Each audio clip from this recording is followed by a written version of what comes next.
Hello বন্ধুরা, আমি সুস্মিতা। নতুন আরও একটা ব্লগ ভিডিওতে সবাইকে স্বাগত জানাই। আজকের ভিডিওটা শুরু করেছি একটা খুব সুন্দর ফুলের গাছ দিয়ে। তো এই গাছটা যারা আমার ব্লগ নিত্যদিন দেখো তারা জানো যে এই মানে জবা গাছটা তে খুব সুন্দর একটা কালার হয়। অনেকের বাড়িতেই আমি দেখেছি, তো আমাদের বাড়িতে আগে কখনো ছিল না। আজকে এই প্রথমবার গাছটাতে একটা একটা করে ফুল অন্তত ফোটে, সপ্তাহে একদিন হলেও। আজকে একবারে দুটো ফুল ফুটেছে। এটা খুব সকালের ভিডিও বলে ফুলগুলো এখনও পর্যন্ত পুরোপুরিভাবে ফোটেনি। তো একটুখানি বেলা হোক, যখন পুরোপুরিভাবে ফুটবে তোমাদের সাথে ওটা শেয়ার করব। যাই হোক, এখানে সকালবেলা গাছগুলোতে জল দিয়ে এখানে ব্রেকফাস্টের জন্য আগে ম্যাগিটাকে এখানে ভেজাতে চলে এসেছিলাম, কারণ ম্যাগিটা আমি গরম জলে ভেজাই না, আমি ঠান্ডা জলেই ভেজাই। সেই কারণের জন্য ম্যাগিটা একটু 1 ঘন্টা আগে থেকে ভিজিয়ে রাখলে কি হয়, মোটামুটি একটু নরম হয়ে যায় আর জলেও দিতে হয় না। ওদিকে ম্যাগি যতক্ষণ ভিজছে ততক্ষণ এদিকে বিছানাটা একটু গুছিয়ে নিচ্ছি। কারণ সকালবেলা এটা আমি অন্তত মানি যে মানে সকালবেলা উঠে ঘুম থেকে উঠে কিছু করি আর না করি, এই বাসি বিছানা কথাটা যেটা আছে আর কি, তো বাসি বিছানাটা আগে তুলি। এটা মোটামুটি সকালবেলার হয়তো আমার জলও খাওয়া হয় না, কিন্তু বাসি বিছানাটা আমার তোলা চাই। সকালবেলার শত ব্যস্ততার মাঝখানেও কোনো দিনও মনে হয় না যে বাসি বিছানাটা থাক, বরমশাই অফিস চলে যাবার পরে তারপর গোছাবো। আমাকে ঘরদোর ঝাঁট এবং মোছার আগেই বাসি বিছানাটা গোছানো আমার একটা হ্যাবিট বলতে পারো। মানে সব কিছু ভুলে গেলেও ওটা ভুলে যাই না। এবং সবথেকে বড় জিনিস হচ্ছে যে ওটা পড়ে থাকলে পড়েই থাকে। আর একটা মানুষ যখন সকালবেলা অফিস যায় তখন বাসি বিছানা, বাসি ঘরদোর, এগুলো ছোটোবেলা থেকে না মা ঠাকুমাকে দেখে এসেছি ভীষণ এই জিনিসগুলোকে মানতে, তাই আমিও সেইগুলোকে মানারই চেষ্টা করি। তো সকাল সকাল আজকে ওপরের সমস্ত কিছু ঝাঁটটাট দিয়ে এখানে ফুলগুলো তুলে নিয়েছি। তুলে নেবার পরে আমাদের যে তুলসী তলাটা আছে সেই তুলসী তলাটায় একটু জল দিয়ে দিচ্ছি। আমরা যখন আগের বাড়িতেও ছিলাম জানেন তো, সেই বাড়িতে ওদের একটা তুলসী গাছ ছিল, কিন্তু হলে কি হবে, প্রচণ্ড না তুলসী গাছের চারপাশটাতে না প্রচণ্ড ঘাস হতো, যে সমস্যাটা এখানে অন্তত নেই। আর ফুলগুলো দেখুন কি দারুণ দেখতে লাগছে। মানে ফুলগুলো দেবার পরে না, প্রথমত গাছ থেকে তো তুলতে ইচ্ছা করে না, এবং ঠাকুরকে দেবার পরে এত দারুণ দেখতে লাগে, সত্যিই যা বলার নয়। এদিকে বড়মশাইকে বলেছিলাম যতক্ষণ আমি ওদিকে একটু কাজ করছি, তো একটু ছোট ছোট করে বিনস, ক্যাপসিকাম, গাজর এই সমস্ত কিছু কেটে দিতে। তো আমি কোনোদিনও না ম্যাগিতে পেঁয়াজকলির পাতাটা কোনোদিনও দিইনি, তো ও আমাকে বললো যে একটু কেটে দেবো। আমি পেঁয়াজকলির পাতা যেহেতু রাইস, চিলি চিকেন সব কিছুতেই আমরা দিয়ে থাকি, তো আমিও ভাবলাম একবার ট্রাই করেই দেখি। তো গাজর, বিনস, ক্যাপসিকাম, পেঁয়াজ পাতা এবং পেঁয়াজ, কাঁচা লঙ্কাটাও দিয়েছিলাম পরে, দিয়ে সমস্ত কিছু দিয়ে এটা ভাজা করে নিচ্ছি। আমরা এইভাবে না চাউমিন খেতে অভ্যস্ত।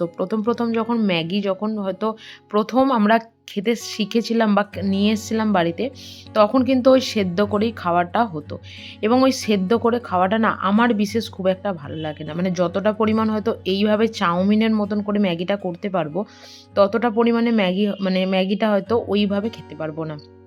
তো বাড়িতে ছিল শীতের সবজি হিসাবে মটরশুঁটি কোনোদিনও চাউমিন বা ম্যাগিতে আমি দিই না। তো আজকে ভাবলাম যে সব কিছু দিয়ে দেখি কেমন লাগছে। জানেন তো বেশ ভালো কিন্তু খেতে হয়েছিল। মানে এটা রান্না করার অনেক পরে তো ভয়েস ওভার দিচ্ছি, কিন্তু খেতে কিন্তু দারুণ হয়েছিল। এদিকে দুটো ডিম ফাটিয়েও দিয়ে দিচ্ছি। মোটামুটি সবজিগুলো কিন্তু আমার ভাজা ভাজা হয়ে গেছে। কে কে বাড়িতে এইভাবে ম্যাগি বানাও অবশ্যই কিন্তু জানিও। নিত্য রকমভাবে অনেকেই অনেক রকমভাবে এখন ম্যাগি রান্না করো।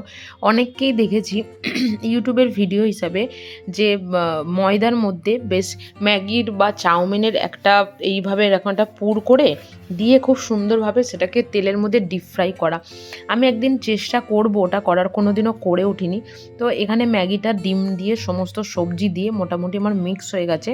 ওপর থেকে সামান্য পরিমাণে লঙ্কার গুঁড়ো এবং ম্যাগির যে মশলাটা থাকে সেটা দিয়ে সামান্য পরিমাণে নুন দিয়ে এটাকে খুব ভালোভাবে মিক্স করে মোটামুটি আমাদের রেডি হয়ে গেছিলো।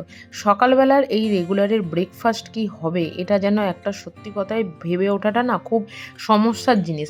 আজকে ম্যাগি খেলে কাল হয়তো সেই ম্যাগিটা ভালো লাগে না, পরশু চিড়ের পোলাও খেলে সেটা ভালো লাগে না, হয়তো রুটি, আলু চচ্চড়ি বা তরকারি যেটাই থাকুক না কেন, রোজ রোজ কোনো জিনিসটাই ভালো লাগে না। তো সেই কারণের জন্য নিত্য নতুন যেভাবে চেষ্টা করি টেস্টটা একটু অন্যরকমভাবে করার। তো এদিকে মোটামুটি ম্যাগিটা আমার ওপর থেকে একটু পেঁয়াজ কুচি দিয়ে মোটামুটি রেডি হয়ে গেছে। তো ব্রেকফাস্টের পরে আমি চলে এসেছিলাম এখানে মানে দুপুরবেলার রান্নার জন্য। তো আজকে অনেক দিন পর বাড়িতে আজকে মাছ রান্না হচ্ছে, জানেন তো, প্রায় 20 দিন পরে। কারণ মাছ আনতে যাওয়ার জন্য বা না আনার জন্য না আমাদের মাছটা একদমই খাওয়া হয়ে ওঠে না। আর আমরা যখন আগে যেখানে থাকতাম কাটিহারে, সেখানে মাছগুলো মানে মাছের এত বাজে অভিজ্ঞতা, সত্যি কথাই যা বলার নয়। আমাদের বাড়ি তো ওয়েস্ট বেঙ্গলে যারা থাকো তারা জানো যে সবসময় টাটকা মাছ কিন্তু ওখানে পাওয়া যায়। আর আমরা যখন বিহারে থাকতাম দেখা যেত যে হয়তো ওখানে এরকম একটা গোটা মাছ নিয়ে এসে আমরা পিস কখনোই করতাম না। ওখানে দেখা যেত যে এরকম 4 পিস হয়তো মাছ কিনে নিয়ে এসেছি বা 500 মাছ কিনে নিয়ে এসেছি, 500 মাছের 500 মাছই ফেলে দিতে হয়েছে। কারণ হচ্ছে মানে মাছগুলো না প্রথম কথা হচ্ছে ভীষণ গন্ধ। ওরা হয়তো ফ্রিজে রাখে, আর আমরা তো জানেন যারা সপ্তাহে 1 দিন বাজার করি, সপ্তাহে 1 দিন বাজার করার পর সেই মাছটা হয়তো 2-3 দিন ফ্রিজে থেকেই যায়। কিন্তু ভালো বা টাটকা মাছ হলে কিন্তু সেই মাছটা ফ্রিজে কিন্তু খুব ভালোই থাকে। জানি হয়তো টাটকার টেস্টের মতন টেস্ট হয় না, কিন্তু তবু থাকে। যাই হোক, এখানে মাছের মানে আমার মোটামুটি মাছটা খুব ভালোই পাওয়া যায়। আর আমি যেখানে মাছ খেতে ভীষণ ভালোবাসতাম, পরিস্থিতি এমনই হয়ে গেছে না, মাছ আনা বা এই খারাপ বা ভালো হবে না মাছ জেনে না মাছ খাওয়াটা মোটামুটি বলতে পারেন যে মানে উঠে যাওয়ারই পথে, এরকম আর কি একটা ব্যাপার। তো ওদিকে মাছগুলো যতক্ষণ ভাজা হচ্ছে আমি এখানে সাদা কালো সর্ষে, কাঁচা লঙ্কা আর একটু নুন দিয়ে একটা পেস্ট বানিয়ে নিয়েছি। আমি এখানে সাদা সর্ষেটা বেশি এবং কালো সর্ষেটা কম দিয়ে একটা মিক্স করে রাখি। আগে আলাদা আলাদা রাখতাম। আর এই সর্ষে তো মোটামুটি শুধুমাত্র এই মাছের ঝাল করি, এতেই কাজে লাগে, আদার্স তো আর কোনো কাজে লাগে না, তাই ওটাকে পাইল করে একসাথে রেখে দিয়েছিলাম। মাছ ভাজা হয়ে গেছে, ওপর থেকে একটু কালো জিরে, একটু টমেটো কুচি দিয়ে তার মধ্যে এটাকে একটু বেশ ভালো করে ভাজা করে নিয়েছিলাম। টমেটোগুলো যদিও আরও একটু ছোটো ছোটো কাটলে ভালো হতো, যাই হোক মোটামুটি যা হয়েছে তাই ভালো। এরপর ওই যে সর্ষের যে পেস্টটা ছিল সেটা আমি ছেঁকে নিয়েছিলাম, কারণ বড়মশাই বলে যে ওটা খেলে নাকি অম্বল হয়। তো অনেক কিছুই হয়তো অনেকের সমস্যা থাকতে পারে, আমি ঠিক জানি না, ও বলে যে অম্বল হয়, সেই কারণের জন্য ওটাকে ছেঁকেই রান্না করার চেষ্টা করি। ওপর থেকে দিয়ে দিলাম একটু নুন, হলুদ গুঁড়ো আর একটু লঙ্কার গুঁড়ো দিয়ে বেশ মশলাটা যখন ফুটে গেছিলো তখন তার মধ্যে দিয়ে দিয়েছিলাম হচ্ছে ওপর থেকে মাছগুলো এবং দিয়ে দিয়েছিলাম হচ্ছে ধনেপাতা কুচি। ভীষণ সুন্দর খেতে লাগে পেঁয়াজ দিয়ে যে মাছের ঝালটা, ওটার থেকে আমার মনে হয় এই সর্ষের পোস্ত দিয়ে মাছের ঝাল খেতে কিন্তু ভীষণ ভালো লাগে।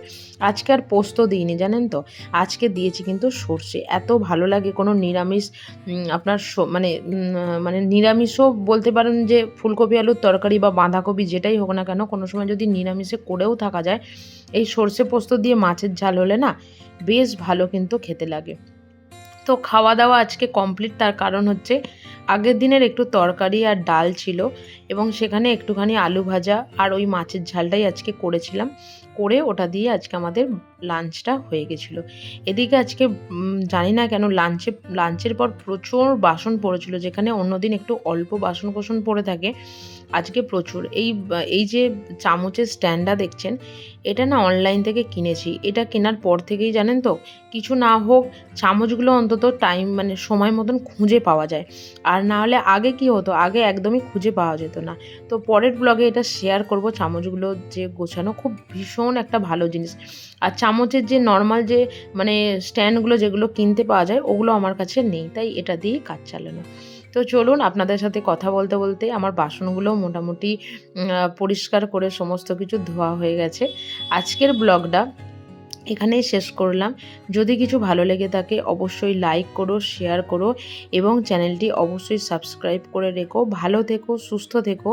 দেখা হবে নতুন আরও একটা ব্লগ ভিডিওতে।